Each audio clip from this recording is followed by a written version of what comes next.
নমস্কার বন্ধুরা, তোমরা সবাই কেমন আছো? আশা করি তোমরা সবাই ভালো আছো। ঝুম্পা ফ্যামিলি ব্লগে তোমাদের সবাইকে স্বাগত জানাই। আজকে একটা বৃষ্টির দিন থেকে ব্লগটা শুরু করছি। দেখো, সারা দিন ধরে কালকে সারা রাত্রির বৃষ্টি হয়েছে, আজ সারা দিন বৃষ্টি হচ্ছে। এটা কেমনভাবে বৃষ্টি হয়ে যাচ্ছে, টেপের টুকুর টুকুর টুকুর করে। দেখো ওয়েদারটা দেখেছো কেমন? আজ সারাদিন বৃষ্টি হয়ে যাচ্ছে, তাই জন্য ভাবলাম তোমাদের সঙ্গে ব্লগটা শেয়ার করি। এই দেখো, ছেলে খাচ্ছে, ছেলের খাওয়া হয়ে এসছে। পাউরুটি আর কলা আর ডিম সিদ্ধ। পাউরুটিটা পিনাট বাটার দিয়ে মাখিয়ে দিয়েছি, আর এই যে বরের টিফিন বেড়ে দিয়েছি। বর গেছে কাজে, সকালের ডিউটি আজকে, এর জন্য টিফিনটা নিয়ে যাবে। আর হচ্ছে আমার জন্য বানাচ্ছি আমি ওটসের অমলেট, ডিম দিয়ে, ওটসের একটা ডিম দিয়ে ওটস দিয়ে অমলেট বানাচ্ছি। সবজি আছে এটার মধ্যে, গাজর। আর কিছু ভাল লাগে না আমার এটার মধ্যে দিলে, কচকচ করে, গাজরটাই শুধু ভাল লাগে, এর জন্য গাজরটাই দিই। এটা হচ্ছে আমার আজকে টিফিন সকালে। আর চলো আজকে কি রান্না করব। আজকে হচ্ছে রান্না করব হচ্ছে খিচুড়ি, ডালিয়ার খিচুড়ি করব আজকে। চালের খিচুড়ি না, ডালিয়ার খিচুড়ি করব। কেননা ভেবেছিলাম ডিম করব, কিন্তু বর্ষা দেখে ভাবলাম খিচুড়ি করি। তাই জন্য রোজই তো ভাত খাওয়া হয়, তাই জন্য আজকে ভাবলাম একটু ডালিয়ার খিচুড়ি করবো। তাই জন্য ডালিয়ার খিচুড়ি করবো। চলো সঙ্গে থাকো আর দেখতে থাকো ভিডিওটা।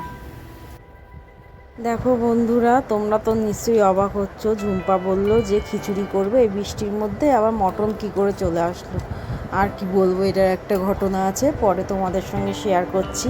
আগে দেখে নাও মটনটার মধ্যে কি কি দিয়ে মিশাচ্ছি। এই দই, আদা রসুন বাটা, একটুখানি শুকনো লঙ্কা দিয়ে বেটেছিলাম, আদা রসুনটা, কাঁচা লঙ্কা ছিল না বলে, নুন, হলুদ আর কাশ্মীরি লঙ্কার গুঁড়ো আর সর্ষের তেল, বেশি করে একটু সর্ষের তেল দিয়ে ভালো করে মটনটাকে মেখে নেব। মেখে নিয়ে এবার 1 ঘন্টা রেস্টে রেখে দেবো। আর করব কচুর লতি। কচুর লতিগুলো দেখলাম ফ্রিজে রাখা হয়নি, এর জন্য ভুলেই রাখিনি ফ্রিজে, এর জন্য কচুর লতিটাও দেখলাম একটুখানি কেমন হয়ে গেছে, এর জন্য ভাবলাম করেই নিই। আর এদিকে দেখো লাল লাল করে আলু ভেজে নিচ্ছি, এদিকে ঘরও ঝাড়বো, তাই জন্য ভেবেছিলাম খিচুড়ি করে নেবো, কিন্তু তা হলো না। সেটাও তোমাদের বলবো কেন হলো না। আর এদিকে দেখো আলুটাও ভাজা হয়ে গেছে, তার ওই তেলেই গরম মশলা আর তেজপাতা ফোড়ন দিয়ে দিলাম। আর হচ্ছে গিয়ে পেঁয়াজগুলো ভাজতে দিয়ে দিলাম, একটু নুন দেবো পেঁয়াজের মধ্যে, অল্প করে দেবো, যেহেতু মাংসতে নুন দিয়েছি, এর জন্য অল্প করে নুনটা দেবো, না নুন কাটা হয়ে যেতে পারে। এই যে অল্প করে নুন দিয়ে পেঁয়াজটাকে ভালো করে মজিয়ে নেবো। পেঁয়াজটা দিয়ে ম্যারিনেট করিনি, পেঁয়াজটাকে ভেজেই নেবো, তারপরে ভাজা হয়ে গেলে তারপর ম্যারিনেট মাংসগুলো দিয়ে দেবো। চলো এটাকে ঢেকে ভেজে নিই। আর এইদিকে দেখো বাইরে তো ক্রমশ বৃষ্টি হয়েই যাচ্ছে, টিপ টিপ টিপ টিপ করে বৃষ্টি হয়ে যাচ্ছে। এটা হচ্ছে 2 দিন ধরে বৃষ্টি চলছে, বৃষ্টির আর শেষ হচ্ছে না। যাই হোক, চলো এদিকে পেঁয়াজগুলো ভাজা হয়ে গেছে, আর এদিকে মাংসটাও দিয়ে দিলাম। মাংসটা ভালো করে ম্যারিনেট হয়ে গেছে, তার এখন দিয়ে মাংসটাকে কম আঁচে ভালো করে কষিয়ে নেবো। মাংসটা কড়াইতে করবো না, মাংসটা প্রেশারে দেবো, এর জন্য কড়াইতে কষিয়ে নিয়ে তারপর প্রেশারে দেবো। তা চলো দেখতে থাকো।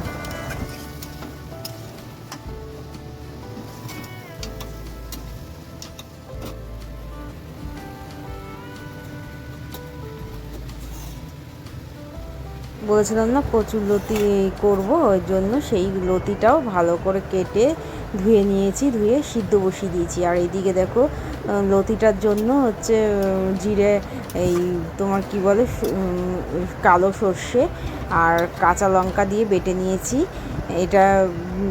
আর একটুখানি রসুন দিয়েছি, এই লতির মধ্যে একটু রসুন দিলে না খেতে খুব ভাল লাগে। এই যে রসুনটা বেটে দিইনি, রসুনটা ওই যে যেটা মাংসের জন্য বেটেছিলাম সেইটাই দিয়ে একটুখানি নাড়িয়ে চাড়িয়ে নিলাম, তারপরে ওই কালো সর্ষে বাটাটা দিয়ে দিলাম। আর এই যে তার মধ্যে দিলাম একটুখানি নুন, একটু হলুদ আর একটু শুকনো লঙ্কার গুঁড়ো, যাতে কালারটা লাল লাল হয়, এর জন্য লঙ্কার গুঁড়োটা দিয়ে দিলাম। দিয়ে এটা একটুখানি কষে নিয়ে তারপরে দিয়ে দেবো লতিগুলো তো সেদ্ধ করা আছে, তাই জন্য লতিগুলো একটু পরে দেবো। আর দেখো মাংসটা প্রায় কষে এসছে, কালারটা দেখো কত সুন্দর হয়েছে, কালারটা না খুব সুন্দর হয়েছে, আর খেতেও খুব টেস্টি হয়েছিল মাংসটা খেতেও স্বাদ ছিল, আর ঝোলটাও খুব ভালো হয়েছিল মাংসটা। যাই হোক, চলো এটা মাংসটা রান্না হয়ে প্রায় হয়েই এসছে, আর একটু রান্না করা বাকি আছে। আর এদিকে দেখো এই মশলাটাও প্রায় কষে এসছে। এটাকেও আর বেশি কষানো যাবে না, কেননা এটা সর্ষে তো, বেশি কষালে না এটা ইসে হয়ে যাবে, তিতো হয়ে যাবে। এর জন্য লতিগুলো দিয়ে দিলাম। লতিগুলো সেদ্ধ করা, বেশি একটা সিদ্ধ করিনি, 50% সিদ্ধ করেছি। আর কষাতে কষাতে আর বাকি 50% সিদ্ধ হয়ে যাবে। এটাকে এরকম গোটা গোটা রাখবো না, এটা কেমন করে রান্না করি চলো দেখো, দেখতে থাকো। এটাকে পুরো ঘেটে নেবো। ঘেটেটাই ভালো খায় আমার বর, আমার ছেলে। গোটা গোটা থাকলে কেউ খেতে চায় না। এদিকে দেখো মাংসর কালারটাও যা হয়েছে, কি আর বলবো। যাই হোক, এই যে মাংসটা কষিয়ে নেবো, কষিয়ে রান্নাটা শেষ করে তারপর ঘরটাও ঝাড়তে হবে। এইদিকে মাংসটা কষানো হয়ে গেছে, নামিয়ে নিয়েছি। আর এটা তো হচ্ছে, এটাকে একটুখানি পুরো পুরো শুকনো শুকনো করে নামাবো, একদম মাখা মাখা করে, যাতে একটুও ঝোল না থাকে। আর এইদিকে দুধটা ভাবলাম যে গরম করিনি, দুধটা নষ্ট হয়ে যাবে, এই জন্য দুধটা বসিয়ে দিলাম। দুধটা বসিয়ে তারপরে ওটাকে কত সময় প্রেশারে, এই যে প্রেশারে দিয়ে নেবো, মাংসটা দিয়ে দুধটাও ফুটে যাবে। আর এইদিকে আমি প্রেশারেও মাংসটাকে ভরে তারপরে গ্যাসে বসিয়ে দেবো। এই কারণে আমি ভাবলাম দুধটাও ফুটে যাক। একটুখানি জল দিয়েছিলাম, যেহেতু একটু ঝোল ঝোল করবো, এর জন্য একটু জল দিয়েছিলাম, অল্পই জলটা দিয়েছিলাম। আর মাংসটা অল্পই এনেছিল। আর এইদিকে দেখো বৃষ্টিতে আলুগুলো ভিজে গেছে বলে আলুগুলোকে ছড়িয়ে রেখেছি যাতে শুকিয়ে যায়। শুকিয়ে যাওয়ার পর তারপরে আলু ঝুড়ির মধ্যে রেখে দেবো। এক্ষুনি কড়াইটা উল্টে যাচ্ছিলো, দেখেছো তো? এক হাতে মোবাইল ধরে আর এক হাতে নাড়ানোই যায় না, পুরো উল্টে যায়। আর এটা একটু মাখা মাখা করতে হয়, তাই জন্য কড়াইও লেগে যায়। এদিকে দেখো সব ঘর ঝাড়ার জন্য সব ছড়িয়ে ছিটিয়ে নিয়েছি। আর এইদিকে দেখো এসিটা এত নোংরা হয়েছে, তো ওটাকেও ধুয়ে নিয়েছি, ধুয়ে নিয়ে রেখে দেবো। বর এসে এটা লাগিয়ে দেবে, কারণ আমি লাগাতে পারি না। ওটা খুলতে পারি কিন্তু লাগাতে না পারি না আমি, লাগাতে গেলেই খালি নড়বড়ে হয়ে যায়। এদিকে ঘরটাকেও ঝেড়ে নিচ্ছি। আর হচ্ছে গিয়ে ঘর ঝাড়ার কারণ হচ্ছে আমি তো সপ্তাহে মানে মাসে 2বার ঘর ঝাড়ি, সেই জন্যই বরের বিকালে এই সকালের ডিউটির সময় আমি ঘরটা ঝাড়া প্রেফার করি, কেননা শনিবার করে। আর ছেলেরও স্কুল থাকে না, তাহলে স্কুল থাকলে আর ঘর ঝাড়া হয় না। আজকে ঘরটা বেশি ঝাড়তে পারবো না, এই মাংসটা এনে আমার দেরি করে দিল। আর মাংসটা আনার কারণ হচ্ছে যেদিনকে এটা ব্লগ ছিল, ব্লগটা অনেক দিনের ছিল কিন্তু তোমাদের সঙ্গে শেয়ার করা হয়নি, তাই জন্য ভাবলাম এখন শেয়ার করে নিই। ব্লগটা যেদিনকে ছিল সেদিনকে ছিল আমার বার্থডে, এর জন্য আমার বর একটুখানি মটন এনেছিল। আমি তো ভেবেছিলাম কিছু করবো না, রাত্রিবেলা দেখা যাবে, ভেবেছিলাম রাত্রিবেলা একটুখানি বিরিয়ানি আনবো। আর আমি তো তেমন কিছু খাই না বাইরের খাবার টাবার, এর জন্য মটনও খাই না তেমন এখন। তাই জন্য আমি ভেবেছিলাম যে মটন ফটন কিছু আনবো না, আমি খিচুড়ি করে ফেলবো, সকালবেলা হয়ে যাবে। কিন্তু আমার বর হট করে মটনটা নিয়ে চলে এসেছে। তাই মটনটা যখন আনেছে তখন ভাবলাম যে কচুর লতিটাও রয়েছে, ওটাও করে ফেলি একবারে। আমি আজকে যখন ভাত খাবোই তখন দুটো দিয়ে একবারে খেয়ে নেবো। আর তো পরের দিন খাবো না ভাত, এর জন্য এই ভেবেই আমি লতিটাও করে ফেললাম, কারণ লতিটা আমার খুব প্রিয়। আমার কেন, আমাদের 3জনেরই খুব প্রিয়। আর এই জায়গাটা না গণেশ ঠাকুরের পাশে একটা অ্যাকোরিয়াম ছিল, এখন অ্যাকোরিয়ামটা লাগাচ্ছি না, কেননা অ্যাকোরিয়ামটার ঢাকনাটা ভেঙে গেছে, এই জন্য অ্যাকোরিয়ামটা লাগাচ্ছি না। তাই ভাবলাম এই জায়গাটা ফাঁকাই পড়ে থাকে, তাই জন্য একটুখানি শোপিস দিয়ে এই জায়গাটা সাজিয়ে দিলাম। আর ওই ড্রেসিং টেবিলটা, মানে সরি ড্রেসিং টেবিল, হ্যাঁ ড্রেসিং টেবিল না, হ্যাঁ ড্রেসিং টেবিলটা ফাঁকা করে দিলাম, কেননা ওই জায়গাটা একটা জিনিস রাখবো, সেটাও তোমাদের সঙ্গে শেয়ার করব। চলো দেখতে থাকো ব্লগটা আর আমার সঙ্গে থাকো।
এই দেখো স্নান ফান করে এসে তারপর আর ব্লগটা শুরু করলাম, কেননা তখন ঘর ফর মুছে আর ব্লগ করার সময় পাইনি, অনেক দেরি হয়ে গেছে, স্নানও করতে হবে, টাইমের জল জানোই।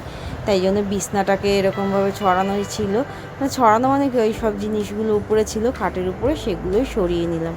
সরিয়ে নিয়ে এই যে সব গুছিয়ে গাছিয়ে নিয়েছি, দেখো এই জায়গাটা পরিষ্কার করে নিয়েছি আর সব কিছুই গুছিয়ে নিয়েছি। এই যে খাটটাও পরিষ্কার করে নিলাম, আর এসির কভারটা তো আমার বর এসে লাগাবে, এই যে এই জায়গাটাও এরকমভাবে গুছিয়ে নিয়েছি, গুছিয়ে নিয়েছি। আর ওই জায়গাটা তো দেখালামই তোমাদের, ওই শোপিসগুলো ওইখানে রেখেছি।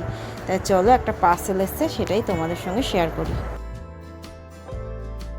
দেখো বন্ধুরা, একটা পার্সেল অর্ডার দিয়েছিলাম, সেটারই মানে একটা পারফিউম অর্ডার দিয়েছিলাম, সেটারই পার্সেল এসছে। দেখি এটা খুলে আমাদের কী আছে।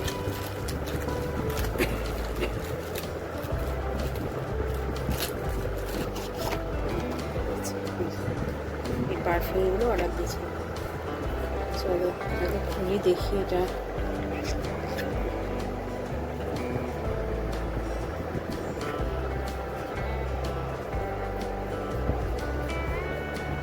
দেখো, এখানে 4টে সেট আছে, ছোট্ট ছোট্ট পারফিউমগুলো। এই দেখো এই পারফিউমগুলো অর্ডার দিয়েছিলাম, পারফিউমগুলো কেমন হবে ভাবছিলাম, কিন্তু দেখছি গন্ধগুলো খুবই সুন্দর। তোমরাও চাইলে অর্ডার দিতে পারো, মিশোর থেকে অর্ডার দিয়েছিলাম আমি। ভেবেছিলাম প্রথমে পারফিউমগুলো ভালো হয় না, কিন্তু দেখলাম পারফিউমগুলো রোজকার ইউজের জন্য ঠিকঠাকই আছে। রোজকার ইউজ, কাজে বেরানো বা স্কুল কলেজ যাওয়ার জন্য ঠিকঠাকই আছে। আমার বর আর আমার ছেলে বেশি পারফিউম ইউজ করে, আমি ততটা ইউজ করি না, কোথাও যেতে আসতো একটু আধটু দিই, কিন্তু সবসময় ইউজ করি না। সবচেয়ে ভালো গন্ধটা হচ্ছে এই সবুজটার গন্ধটা না অসাম, মানে এত সুন্দর সবুজটার গন্ধটা যে কি বলবো। এই যে এইখানে সব নামগুলো লেখা আছে, কিন্তু জানি না তোমাদের কেমন লাগবে, কিন্তু আমার তো খুব ভালো লেগেছে। কম টাকার মধ্যে খুব সুন্দর পারফিউম। এই যে 4টে পারফিউম, এই 4টে পারফিউম অর্ডার দিয়েছিলাম। ডেনভার ডিউ পারফিউম ভেবেছিলাম অর্ডার দেবো, কিন্তু সেটা আমি আরেকজনকে বলে রেখেছিলাম, সেজন্য অর্ডার দিইনি। আর একটা এমনি, এগুলো তো বডি স্প্রে, আর আমি পারফিউম একটা ডেনভার ডিউ এই যে অর্ডার দিয়েছিলাম। এইটার গন্ধটাও না, এইগুলোকে সাজিয়ে রাখার জন্য এখানে রেখেছি। আর এই গন্ধটা এত সুন্দর যে কি বলবো, এটা অনেক দাম নিয়েছে, এটা 300 টাকার মতো নিয়েছে। আর এটাকে এরকমভাবে রেখে দিই, এগুলোকে এটাকে সামনের দিকে রাখি, মানে না কেউ ইউজ করবে না, এরকমভাবে রেখে দিই। এটাকে সামনের দিকে রাখি, এটা নিয়েই অল্প একটুখানি আছে পারফিউম, এটা থাক, নাহলে কেউ ইউজ করবে না। আরও 2টো পারফিউম অর্ডার দিয়েছি পুজোর জন্য, বেশি করে পারফিউম অর্ডার দিয়ে রেখেছি। আমার বর আর আমার ছেলে খুব পারফিউম ইউজ করে, এর জন্য সব অর্ডার দিয়ে রেখেছি। এই জায়গাটা ভর্তি হয়ে যাবে পারফিউমে, তো এই জায়গাটা তো এরকম এই জায়গাটা খালি করে নিয়ে ফটো ফ্রেমটা এখানে রেখেছি, আর এখানকার ফটো ফ্রেমটা ওইখানে রেখেছি, এই যে ওখানে রেখেছি। এই যে এখানে ওই ফটো ফ্রেমটা রেখেছি, তুলে দিয়েছি। তো বন্ধুরা, সব কিছু গুছানো গাছানো হয়ে গেছে, এবার ভাবলাম অনেকটা সময় আছে, তাই জন্য মুখটা একটু পরিষ্কার করে নিই ভাবলাম। তাই জন্য মুখে অনেক হেয়ার হয়েছে, তাই জন্য ভাবলাম সেটাকেই পরিষ্কার করে নিই। আমি পার্লারে গিয়ে শুধু আইব্রোটাই করি, এই মুখে হেয়ারগুলো আগে পরিষ্কার করে আসতাম, এখন আর করি না। এখন ঘরে রেজার কিনে রেখে দিয়েছি, সেটা দিয়েই মাঝে মাঝে করি।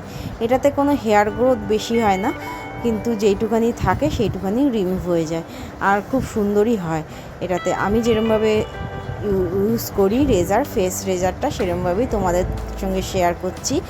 আর স্নান করার পর কি করি আমি রোজ, সেটাও তোমাদের সঙ্গে শেয়ার করছি। আজকে শ্যাম্পু করেছি, তাই জন্য। আর এটা রোজ করি না, এটা সপ্তাহে একবার আমি করি, বিশেষ করে কোথাও ঘুরতে যাওয়ার সময় করি। আজকে মনে হয় না এই বৃষ্টির মধ্যে কোথাও বেরাতে পারবো, যদি বেরাই তাহলে তোমাদের সঙ্গে শেয়ার করব, আর যদি না বেরাই তাহলে আর কী করে শেয়ার করব বলো।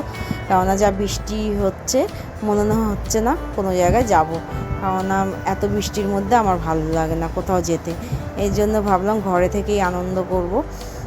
যাই হোক, এই মুখের সব হেয়ারগুলো রিমুভ হয়ে গেছে, এবার মাথারটাও করে নিচ্ছি। মাথারটা একটু সাবধানে করতে হয়, কেননা ভুরুটা থাকে, ভুরুটার মধ্যে যদি চলে যায় তাহলে ভুরুটা উঠে যেতে পারে, এর জন্য আস্তে আস্তে করে নিলাম। আর করে একটা ফেস ওয়াশের একটা তাওয়াল দিয়ে ওইটাকে মুখটাকেও পরিষ্কার করে নিলাম, করে রেজারটাকেও পরিষ্কার করে রেখে দিলাম। এবার হচ্ছে মুখটাকে ভালো করে মুছে নিলাম, মুছে নিয়ে একটা ক্রিম অ্যাপ্লাই করে নিতে হবে, কারণ এটা করার পর একটা ক্রিম অ্যাপ্লাই করতে হয়, নালে মুখটা ড্রাই হয়ে যায়। এর জন্য আমার তো এমনিতেই স্কিনটা ড্রাই, এর জন্য আমি একটা বেশি করে একটুখানি ক্রিমটা অ্যাপ্লাই করে নিলাম। এই দেখো বেশি করে ক্রিমটা নিয়ে নিয়েছি, নিয়ে ভালো করে অ্যাপ্লাই করে নিচ্ছি মুখের মধ্যে, যাতে মুখটা ড্রাই যাতে না হয়। আর আমার তো প্রচণ্ড স্কিন ড্রাই, আমার গরমকালেও ক্রিম মাখতে হয়, আর এসিতে থাকলেও তার কথাই নেই, ক্রিম তো মাখতেই হয় এসিতে থাকলেও। এই দেখো মুখটাকে ভালো করে ক্রিম মেখে নিলাম, ক্রিমটা মেখে এবার চুলটাকে ভালো করে পরিষ্কার করে চুলের মধ্যে একটা হেয়ার সিরাম লাগিয়ে নেবো।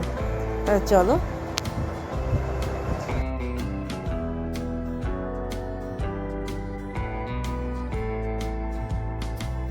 এই দেখো চুলটা খুলে ভালো করে একটা হেয়ার সিরাম মেখে নিচ্ছি। দেখো কত চুল উঠছে, আর কি করব, আর কিছু করার নেই।